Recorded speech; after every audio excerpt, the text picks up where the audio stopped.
Ya Datuk Bandar Rosati. Ulang jo gua berikan kepadanya. Pasambahan kepadanya.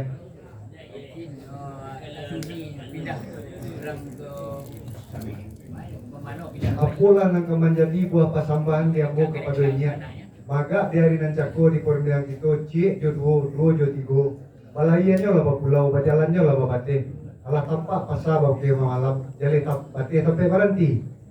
Bahan oleh dinan kini setantangan di diri beliau ini ada tuan nan kodoh rajo tumbuh dalam pasukuan Melayu jorong kata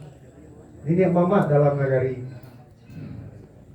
jikoknya dari beliau sama so dulu indah ado buki nan tinggi indah ado lurah nan dalam baban barik taraso ringan jalan jauh taraso apia sagalo nan dipokasui sampai nan diama pacah bahannya oleh dinan kini dicari kepada rupo dipandang kepada roman di umur Allah tambah lanjut badan dan Allah sakit-sakitan matu dan Allah baran suah kabuah pandangaran Allah baran suah kurang masuju menurut kato papatah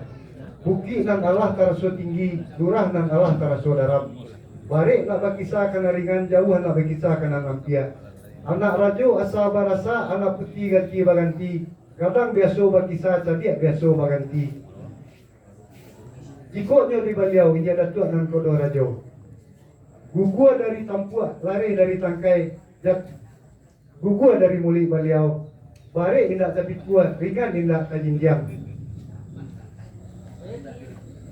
biriak-biriak tabang kasama tabang melintih kailaman pusako dari niniak turun ke mama dari mama dikisahkan ke manakan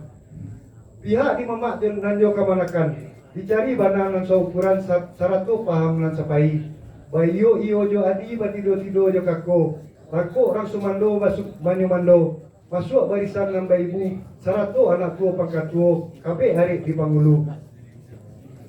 basujo nan bak kato pakatah tapawi makanan lantak tak kurang makanan kunci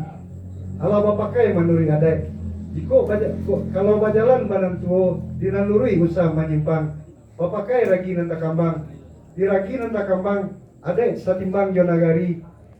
nan sapayong nan sapataga masuk ke dalam tupa adai karena ken pengulu ado 3 pakaro sawatu membangki batang tarandam nang kedua mati batuke budi nang ketiga idui bakarilahan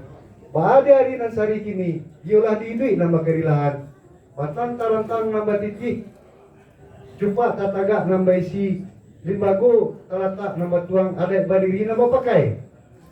lazim kato sarak kawi kato adai pernah kato ni mamah nang 7 suku supaya mana kato mama nan ini mama nan kurang nan 7 suku na minta ini payo patidokan kabake beliau nambah samo sekian mana nan dianta dan sampai kepadanya sampainya itu dibilang sampainya parupu di tengah ribu